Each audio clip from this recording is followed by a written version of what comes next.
그래서 우리 옆 사람 세 사람 이상에게 좌우 앞뒤에게 아마 앞뒤까지 하셔야 될 겁니다. 세 사람 이상에게 이렇게 인사하겠습니다. 예수님의 이름으로 축복하고 사랑합니다. 우리 인사하겠습니다. 네, 맨 끝까지 보셔야 되는 분도 계실 거예요. 네, 저는 오늘 호세아서 4장 6절과 10절까지의 말씀을 중심으로 우리가 모르는 것이라는 말씀의 제목을 가지고 말씀을 전하도록 하겠습니다. 우리가 모르는 것이라는 말씀의 제목입니다. 호세아 6장 3절에서는 이렇게 이야기를 합니다. 그러므로 우리가 여호와를 알자, 힘써 여호와를 알자, 이렇게 이야기를 하죠.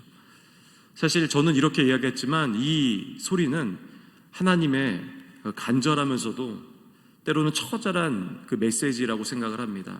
이스라엘 백성을 향해서 하나님의 그 메시지를 이스라엘 백성에게 전해주시는 거죠. 하나님 호세아서를 통해서 이스라엘 백성에게 바로 하나님을 알자, 여호와를 알자라고 이야기를 하고 있다는 겁니다.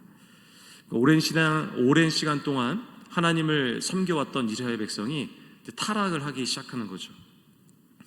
이 여호와를 알자라는 이것은요, 호세아의 그 전체 주제와 같은 말씀입니다. 실제로 이 호세아에서는요, 이스라엘 백성이 알지 못하는 것들이 많은 부분에서 언급합니다. 알지 못하다라는 표현이 6번이 언급될 정도로 알지 못하는 그런 많은 사실들에 대해서 이 지적을 하고 있다는 것입니다. 그러니까 예를 들면 가장 큰 핵심이 무엇이냐면 이스라엘을 구원한 하나님을 그들이 알지 못했던 거예요. 호세아 13장 4절에 보니까 이렇게 이야기합니다. 그러나 애굽 땅에 있을 때부터 나는 내 하나님 여호와라. 나밖에 내가 다른 신을 알지 말 것이라. 나 외에는 구원자가 없느니라. 이렇게 얘기하죠.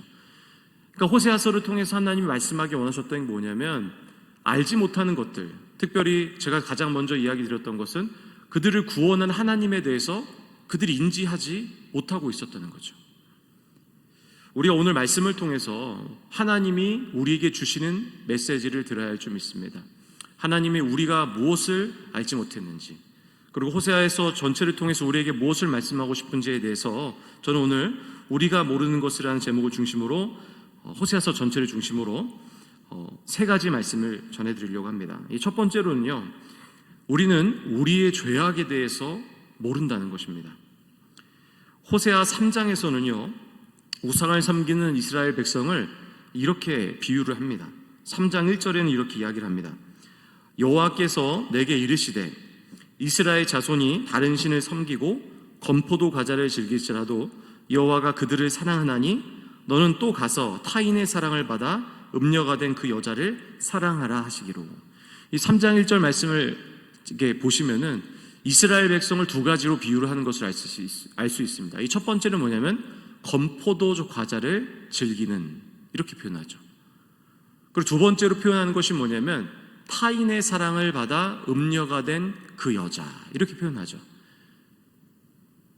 근데 지금 이 건포도 과자를 즐겼다라는 것은 무엇을 의미하냐면 이 물질을 추구하는 이스라엘 백성을 의미합니다. 그리고 타인의 사랑을 받아 음녀가 된 여자라고 표현하는 것은 쾌락을 추구하는 이스라엘을 의미한다는 거죠. 그러니까 하나님이 이스라엘을 바라볼 때 이스라엘이라는 존재가 물질을 추구하고 쾌락을 추구하는 그 자체 존재로서 바라봤다는 거예요. 그러니까 이스라엘의 모습, 이 존재라는 것이 바로 쾌락을 추구하고 물질을 추구한다는 거죠. 근데 중요한 게 뭐냐면 그들이 몰랐다는 거예요. 오랜 신앙생활 동안 오랜 시간이 지나면서 그들에게 타성이 젖은 거죠. 처음에는 모르지 않았을 수도 있어요. 그들의 죄악도 깨달을 수 있었던 거죠. 그러면서 우리가 구약 성경의 모습을 보면은 이스라엘 백성이 하나님 앞에 무릎 꿇고 회개하는 모습을 우리 가나안의 여정을 통해서 우리가 보지 않았습니까? 그런데 이스라엘 백성은 이 사실을 모르고 있었다는 거예요. 이게 되게 중요하죠. 여러분, 사실 우리의 삶을 좀 돌아봐야 됩니다. 우리가 사실 우리 수요 오후 예배 특별히 나오시는 분들은요, 아마 오랜 신앙생활 하신 분들입니다. 보통 분들이 아니시죠.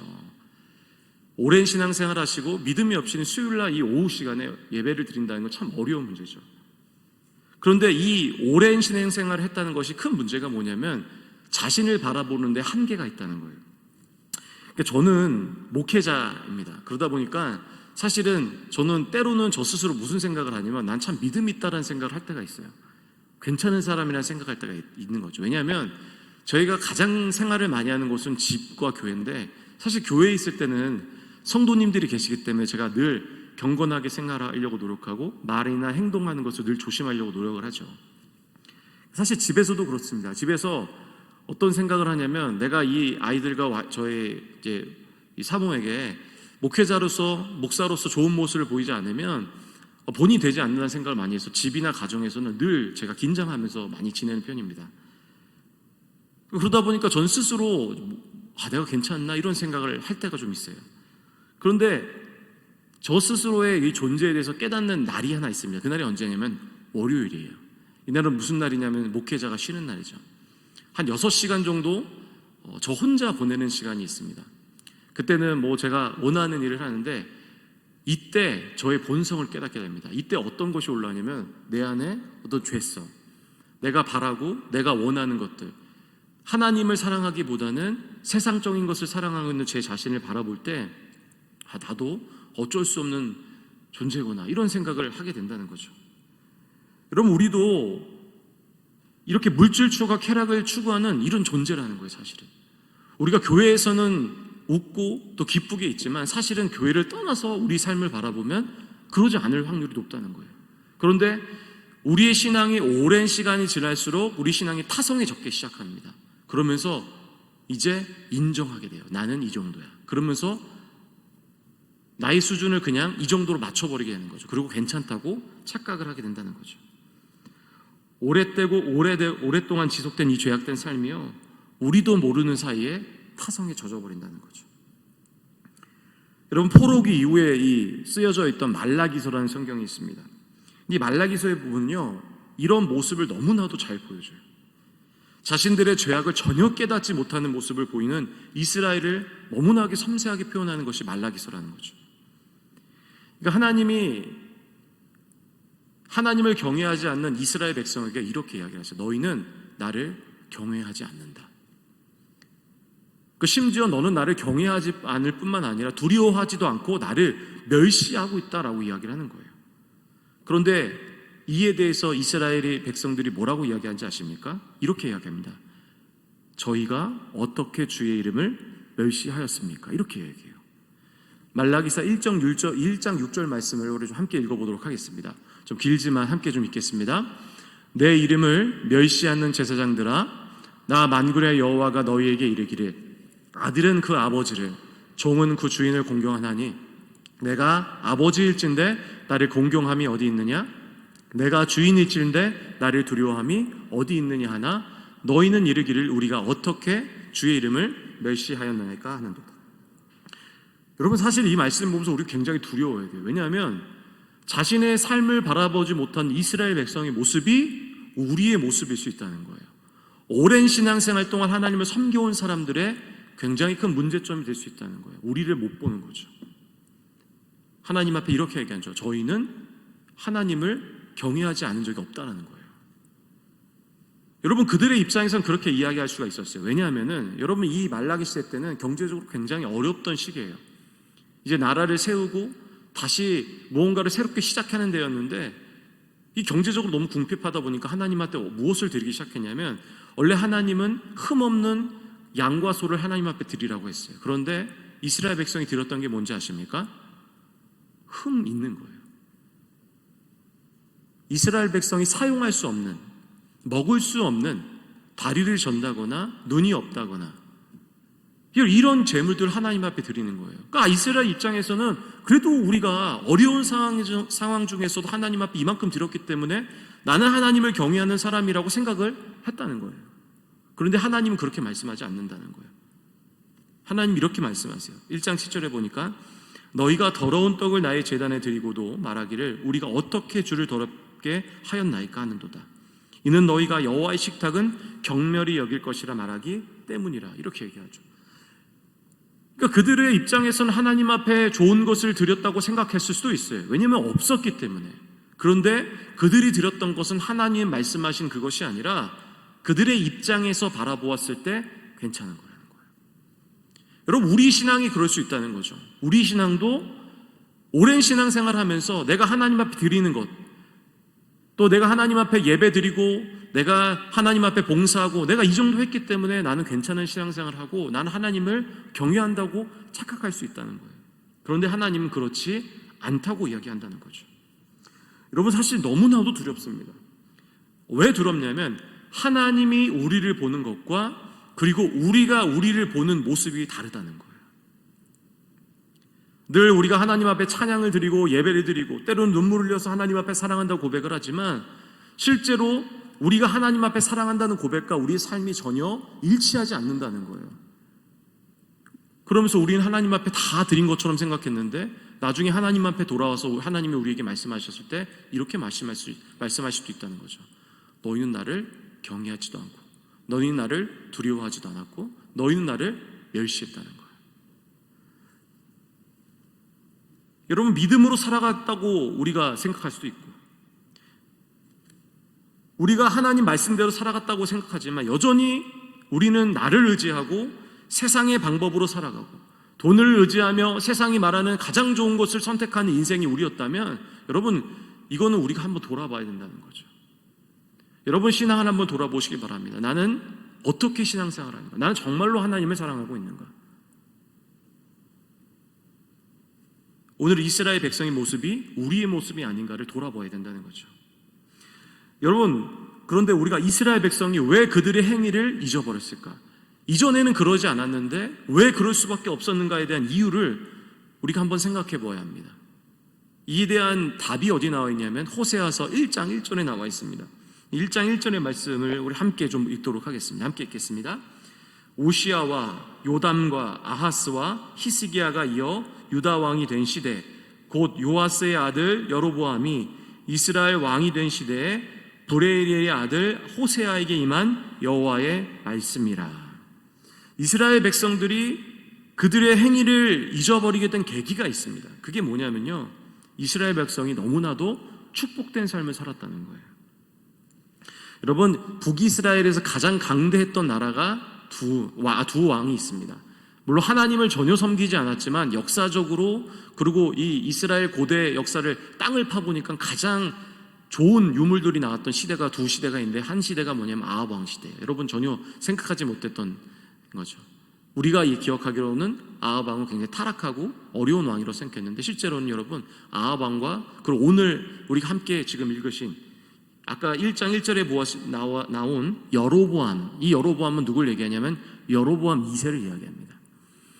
여로보암 2세와 아합 왕 시대 때가 북이스라엘에서 가장 강력한 군대를 거느리고 영향을 미쳤던 그 시대예요. 그러니까 다시 말하면요, 이스라엘의 백성에게 있었던 이 영적인 눈을 감게 만들게 된 계기가 뭐냐면 그들에게 임했던 축복이라는 거예요. 근데 호세아서를 보면은 하나님이 그들에게 말씀하시는데 뭐라고 말씀하시냐면 너희에게 주었던 모든 것들이 너희 힘으로 된 것이 아니라 내가 줬다는 거예요. 너희가 의지했던 방법으로 너희가 얻은 것이 아니라 내가 줬기 때문에 너희에게 축복을 했다는 거죠. 그런데 그들에게 어떤 생각이 들기 시작했냐면 그들이 잘했기 때문에, 그들이 하나님 말씀대로 사는 것을 상관없이 그들이 올바로 행동하고 그들의 철학이 올바랐기 때문에 그들이 강력한 이 나라를 이룰 수 있다고 생각을 했다는 거예요. 여러분, 축복이 우리에게 영적인 눈을 감게 만들 수 있다는 거예요. 여러분, 우리가 어려운 인생을 겪다 보면은 우리가 이야기하자도 우리 삶을 돌아봐요. 내가 어떻게 됐는가? 나의 삶은 어떤 문제가 있었나? 이런 삶을 돌아보는데 이 번성하고 괜찮은 인생을 살다 보면은 내가 마치 괜찮은 사람 같고 내가 하나님 말씀대로 살아가는 것 같고 내 예배 생활과 내 기도 생활과 하나님 말씀하시는 그 말씀의 생활이 온전하다고 착각을 할 때가 있다는 거예요. 여러분, 지금 시대를요 축복의 시대라고 이야기합니다. 과거에는 먹을 것이 없어서 굶는 시대였지만 지금은 그렇지 않죠. 지금 우리 하늘비전교회가 주위에 도시락 배달을 하는데 이때도 제가 자세히 이야기를 들어보면 실제로 밥이 끼니를 굶어서 오늘 내일 음식이 없는 사람들은 별로 없다는 거예요. 과거에는 그러지 않았지만 지금 그렇게 어려운 사람들도 이제 과거 같은 굶는 사람은 많이 줄었다는 거죠. 그러니까 사실 하나님이 우리에게 이렇게 축복을 주셨다는 거죠. 그런데 이런 축복의 시대를 살아가는 우리가 바로 우리의 영적인 눈이 닫힐 수 있는 그런 위기라는 거예요. 여러분 가정이 만약에 하나님의 은혜로 아주 안정적인 삶을 누리고 있다고, 정기적인 수입이 꾸준히 나오고 내 사업이 잘 되고 내 가정의 자녀들이 온전했다. 여러분 이 시기는 어떤 시기냐면 여러분의 영적인 눈을 닫을 수 있는 시기라는 거예요. 그러니까 여러분 이때일수록 우리가 무엇을 해야 되냐면 긴장해야 된다는 거예요. 여러분 근데 그들의 이스라엘 백성이 자신들의 죄악을 깨닫지 못했던 이 점이 두려운 이유가 또 한 가지 있습니다. 그게 뭐냐면요, 바로 우리를 모르면 삶의 변화가 없다는 거예요. 그러니까 이스라엘 백성이 그들의 자신의 모습을 모르게 되면요, 그들의 삶에도 변화가 없다는 거예요. 여러분 탕자의 이야기를 아시죠? 탕자. 이 탕자, 아버지의 재산을 반인을 뺏어가지고 타국에 가서 아주 흥청망청 썼던 이 탕자가 여러분 잘 기억하실 겁니다. 여러분 탕자가 왜 아버지께 돌아오게 된지 아십니까? 이 누가복음 15장 17절에서는요, 그 탕자가 한 아버지께 돌아왔던 이유를 설명을 해요. 이에 스스로 돌이켜 이르되 내 아버지에게는 양식이 풍족한 품꾼이 얼마나 많은가, 나는 여기서 줄여 죽는구나, 이런 생각을 하게 됐다는 거예요. 그러니까 탕자가 그 인식 가운데 뭐가 생기기 시작했냐면, 내가 이제는 이렇게 살면은 죽을 수밖에 없고, 그리고 내 아버지의 집이 훨씬 좋다는 그 인식이 그에게 지금 심겨졌다는 거예요. 그러니까 그 인식이 그에게 있다 보니까 그가 아버지께로 돌아올 수 있었다는 거죠. 이걸 오늘 말씀으로 다시 적용해 본다면, 우리 삶에 우리 태도와 우리 죄악의 모습에 우리 인식이 우리 안에 있지 않는다면 우리는 하나님 앞에 돌아올 수가 없다는 거예요. 이곳에서 살아갈 수 없겠다, 내가 이 죄악으로 이 삶으로 살아가면 안 되겠다라는 이 생각이 없이는 하나님 앞에 돌아올 수 없다라는 거예요. 여러분 우리 자신을 모르면 우리는 변화될 수가 없다는 거예요. 그래서 여러분 가장 중요한 게 뭐냐면, 우리가 세상적인 사람들, 우리 주위에 있는 사람들과 또 세상에 있는 사람들의 축복된 삶과 우리의 삶을 비교하는 것이 아니라 무엇과 비교해야 되냐면, 그래서 말씀과 우리의 삶을 비교해야 된다는 거예요. 그 말씀이 우리 안에 조명되고 이 말씀이 내 삶 가운데 역사해야만이 오늘 이스라엘이 그들의 영적인 눈이 닫혔던 그 일이 그들의 삶 가운데 일어난 것처럼 우리에게도 그 사람이 일어날 수 있기 때문에 우리가 바로 하나님 말씀을 묵상하고 있는 것이 굉장히 중요하다는 것입니다. 여러분 지금 우리 하늘비전교회는 이제 많은 성경 프로그램들이 이제 시작을 합니다. 개강을 하죠. 어성경도 시작하고, 그리고 또 새신자를 쉐마도 시작하고, 그리고 우리 또 여성분 어머니를 위한 이 마더와이즈가 곧 시작을 되죠. 여러분 사실 이 프로그램들에 우리가 분명히 참여해야 할 이유가 있습니다. 왜냐하면 우리를 말씀으로 아주 객관적으로 볼 수 있는 시간이 된다는 거예요. 이 말씀을 통해서 우리를 다시 한번 점검하고 내가 하나님 말씀대로 올바로 살아가고 있는가를 점검할 수 있는 아주 좋은 프로그램이라는 거죠. 우리 사랑하는 성도님들이 하나님 말씀을 읽고 묵상하는 뿐만 아니라 또 교회의 많은 프로그램에 참여하시기를 주님의 이름으로 축원합니다. 그래서 여러분의 삶이 하나님 말씀, 아주 객관적인 하나님 말씀으로 조명되어서 우리 삶이 삐뚤어진 삶이 아니라, 또한 이스라엘 백성처럼 이렇게 살아간 인생이 아니라 온전한 삶, 그리고 하나님 앞에 조명받는 삶을 살아가시기를 주님의 이름으로 축원합니다. 두 번째로는요, 우리가 모르는 것이 무엇이냐면 바로 우리에게 주신 기회가 영원하지 않다는 겁니다. 여러분 우리는 특히 이제 여기 오신 분들은 나이가 조금 이제 어린 청년들은 없지 않습니까? 근데 우리가 참 이상한 게 뭐냐면, 우리가 살아가는 우리 삶을 돌아보면서 우리는 영원히 살 것 같다는 생각을 한다는 거예요. 분명히 내가 아는 누군가도 하나님 나라에 갔고, 그 누군가도 하나님 나라를 갔는데, 우리는 어떻게 생각을 하냐면 이 땅에서 영원히 살 것 같다는 그런 생각을 하면서 살아간다는 거죠. 때로는 하나님의 심판이 내 안에 정말 있을까라는 생각을 할 때도 있다는 거죠. 여러분 하나님은 우리를 모두 구원하기 원하시는 하나님이십니다. 성경에서 분명히 그렇게 기억을 하고 있고, 그것은 신분의 차이와 상관이 없습니다.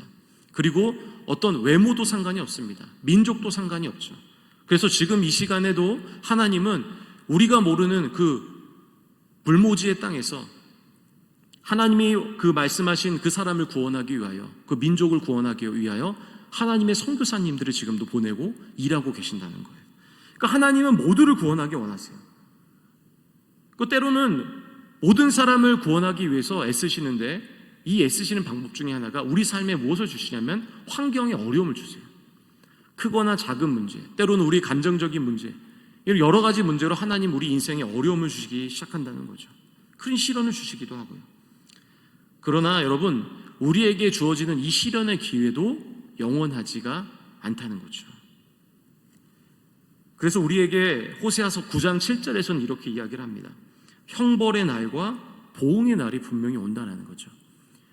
9장 7절에 보니까 형벌의 날이 이르렀고 보응의 날이 온 것을 이스라엘이 알지라. 선지자가 어리석었고 신에 감동하는 자가 미쳤나니 이는 내 죄악이 많고 내 원함이 크민이라. 이렇게 이야기하죠. 하나님은 우리 삶에 우리가 하나님 말씀대로 불순종하고 온전하게 살아가지 못할 때 하나님 우리에게 무엇을 허락하시냐면 세상 가운데 어려움의 문제를 허락하세요. 그리고 그 일을 통해서 하나님은 우리가 돌아오기를 기다리신다는 거죠. 그리고 계속 기다리십니다. 여러분, 이 땅의 모든 것들이 영원하지가 않습니다. 그리고 이 땅의 모든 것들이 영원하지 않듯이 우리에게도 하나님의 이 보응의 날의 기회가 영원하지는 않다는 거예요. 제가 이제 원래 오랜 시간 동안 이제 다녔던 미용실이 있습니다. 제가 오랜 시간을 한 곳에서 머리를 깎아서 저는 원래 머리 미용실을 한번 가게 되면 잘 안 바꿉니다. 그래서 제가 지금 이 교회에 온 지도 한 1년이 이제 넘었거든요. 1년이 넘었는데 머리를 깎을 때마다 어디를 갔냐면 항상 그 인천까지 우리 차를 끄고 1시간을 걸고서 그 머리를 깎으러 갔어요. 제가 원래 하나 정하면 잘 금방 바꾸지가 않거든요. 그런데 안타까운 일이 발생됐습니다. 그게 뭐냐면 저를 늘 깎아주시던 그 미용사분이 이제 은퇴를 하신 거예요. 그래서 제가 너무나 속이 상해서 근데 어쩔 수가 없잖아요. 그래서 먼 포항으로 내려가신다는 거예요. 이제 그 미용사의 길을 접으시고. 아, 그러시냐고. 그래서 제가 이쪽 행신동에 미용실을 좀 잡으려고 했는데 생각보다 이렇게 잘 쉽지가 않더라고요. 머리 이게 마음에 들고 그리고 또 가급적이면 제가 마음 편하게 머리 깎을 수 있는 곳을 찾다 보니까 찾기가 쉽지는 않더라고요. 근데 저는 사실 어떤 생각이 들었냐면 미용실 이 선생님이 이제 저랑 이제 이제 계속 제가 머리를 깎을 수가 없잖아요. 그러니까 이 생각을 하면서 제가 어떤 생각이 들었냐면 미용사도 영원하지 않구나 이런 생각이 드는 거예요. 역시 세상에 영원한 게 없구나.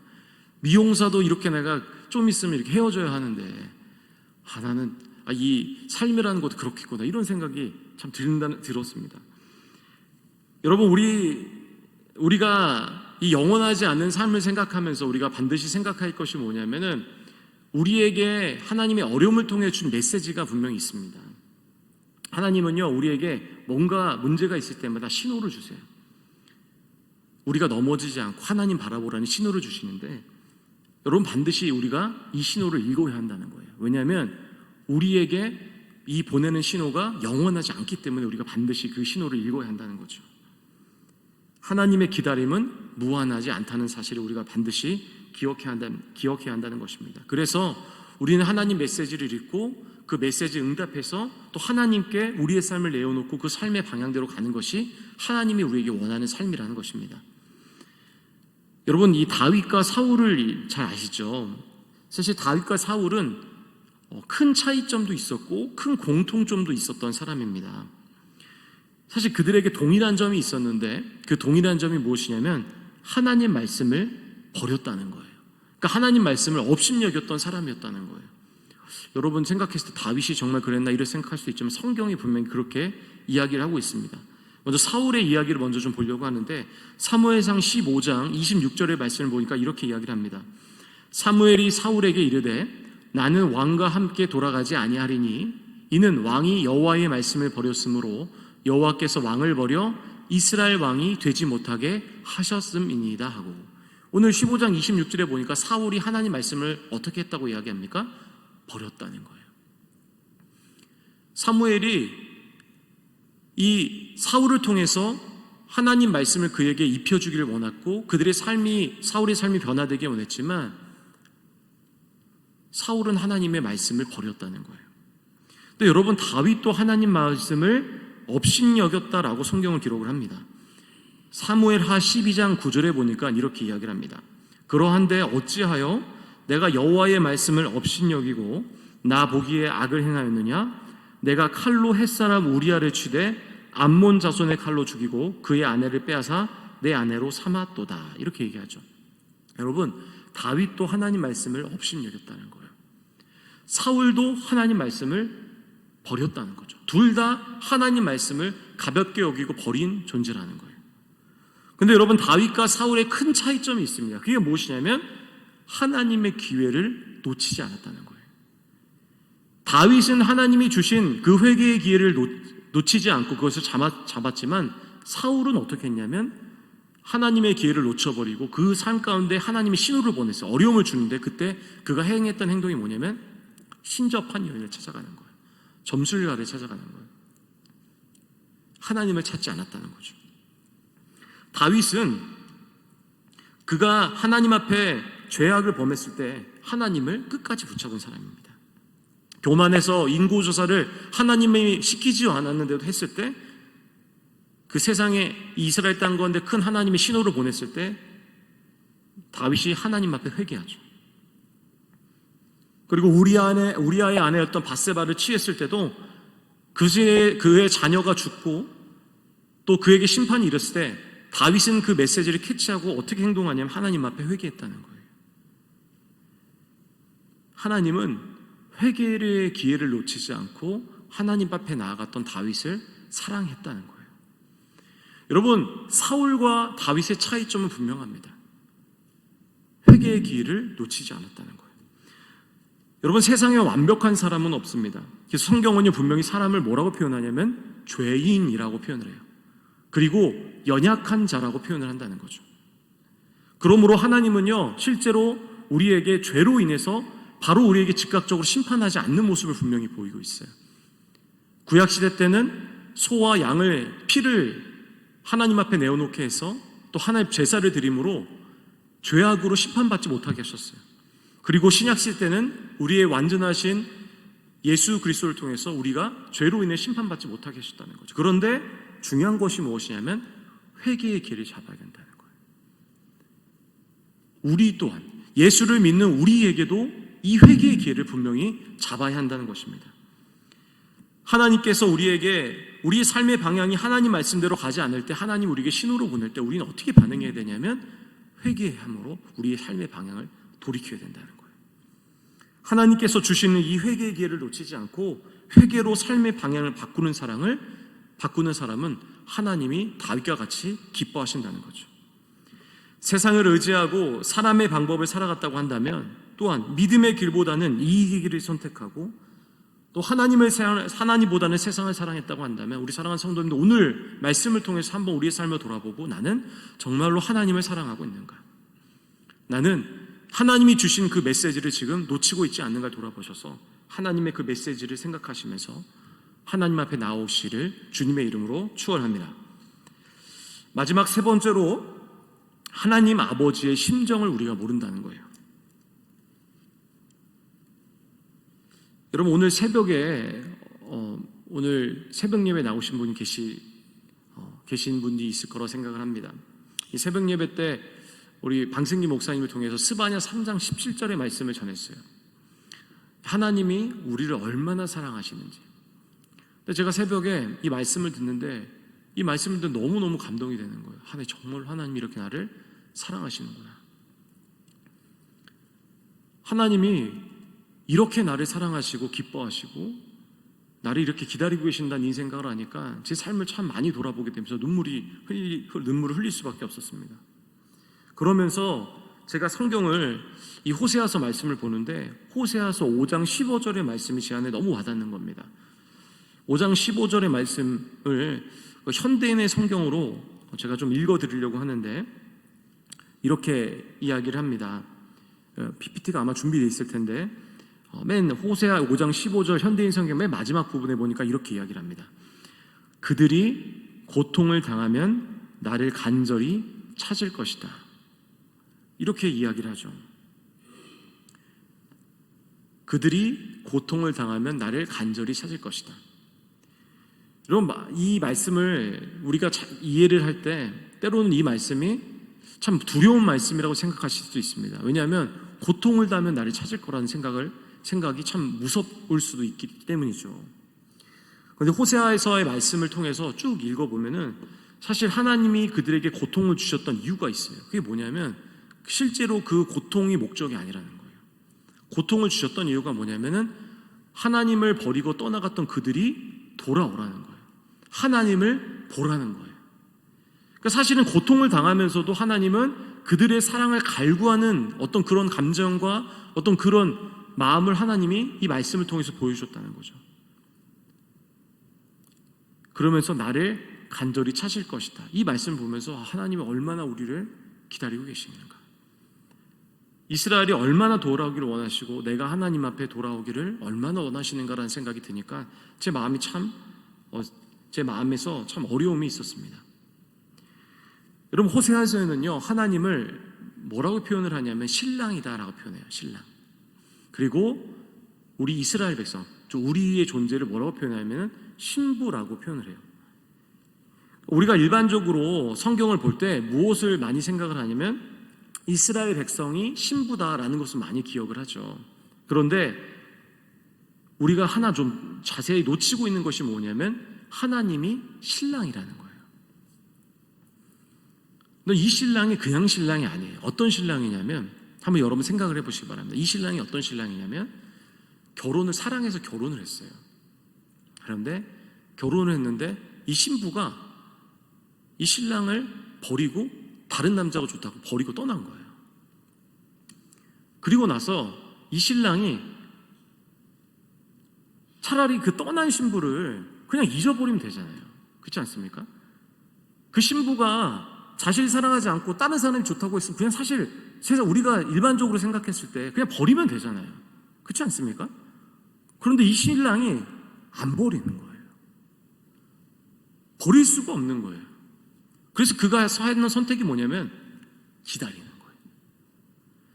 자신을 버리고 떠났던 그 신부를 기다리는 거예요.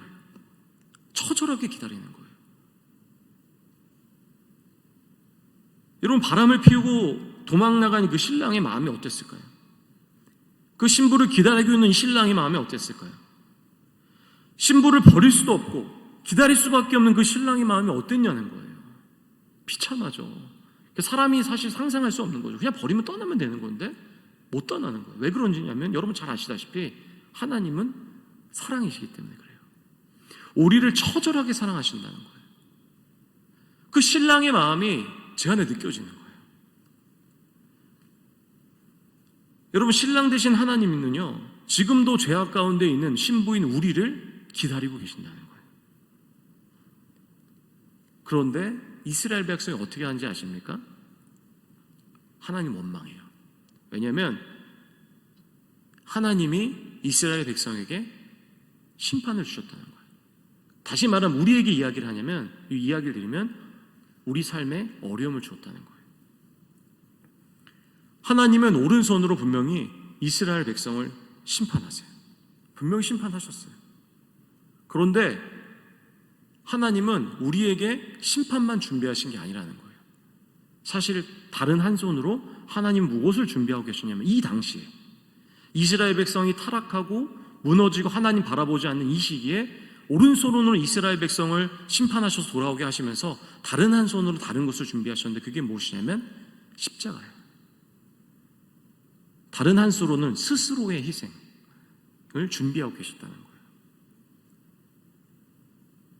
여러분 우리가 우리 삶을 볼 때 하나님을 분명히 원망할 때가 있어요. 왜냐하면 우리에게 주신 이 어려움의 문제가 사실 다른 하나님의 사랑인 다른 손으로 이루신 이 사랑보다 더 크다고 느껴질 때가 있다는 거예요.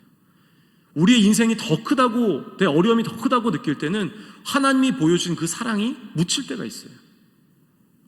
그런데 실제로는 그렇지 않다는 거예요. 이 사랑이 훨씬 크다는 거죠. 그분의 독생자이신 예수 그리스도를 십자가에 못 박으시는 거죠.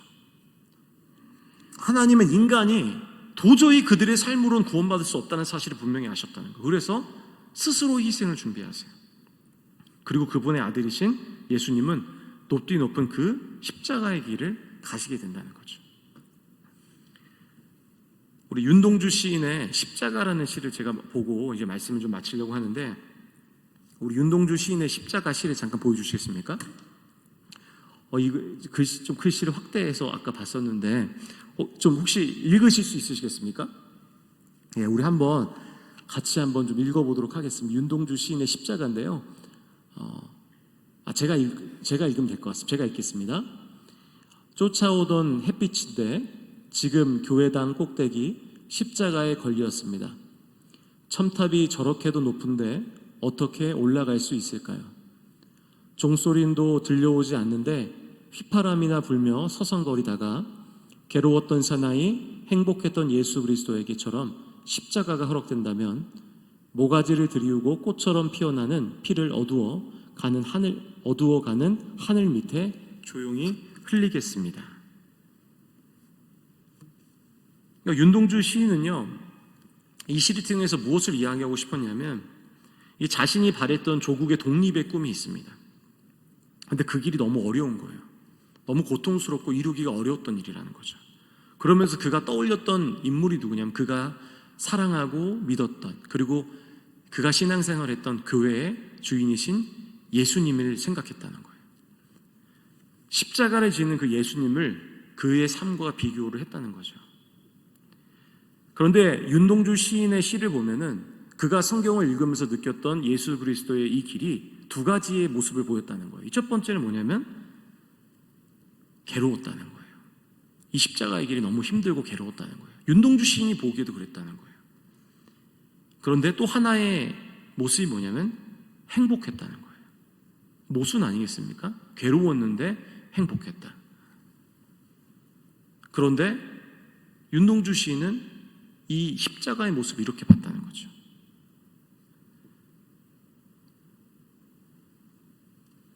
윤동주 시인은 이 시를 통해서 무엇을 얘기하고 싶었냐면은, 자신도 예수님을 믿는 사람으로서 괴롭지만 예수님처럼 독립의 길을 한번 가보겠다라는 이 결단의 의지를 이 시를 통해서 설명을 했다는 거예요. 여러분, 우리는 이 시를 통해서 한번 생각해 볼 것이 뭐냐면 하나님 마음이라는 거예요. 이 하나님의 심정이라는 거죠.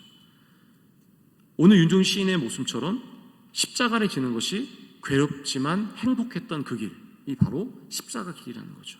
여러분, 왜 괴롭지만, 이 모순된 표현이 맞는 이유는 뭐냐면 바로 하나님이 우리를 사랑하셨기 때문이라는 거죠. 그러니까 하나님은 우리에게 때로는 어려움을 줘서 우리가 힘들고 어려울 때도 있어요.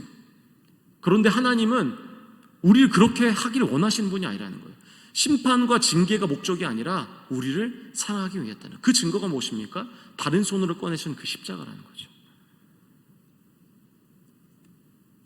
우리에게 어려움을 주시는 것은요, 우리를 포기하지 않으시는 하나님의 영원한 사랑의 메시지라는 사실을 기억하시기를 주님의 이름으로 축원합니다. 여러분, 결코 우리가 오해해서는 안 된다는 거예요.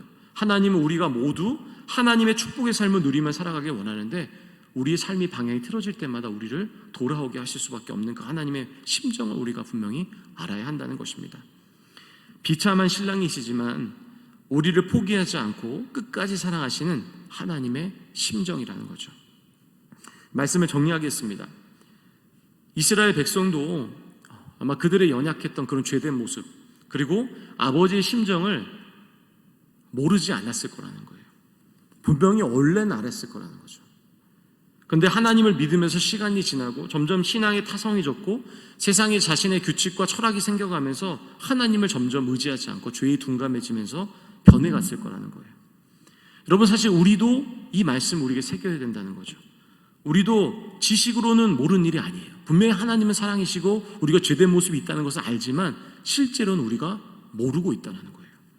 시간이 지나면서 신앙도 내람의 철학으로 인해서 내 삶도 똑같이 이스라엘 백성과 동일하게 되는 경향이 분명히 있다는 거죠.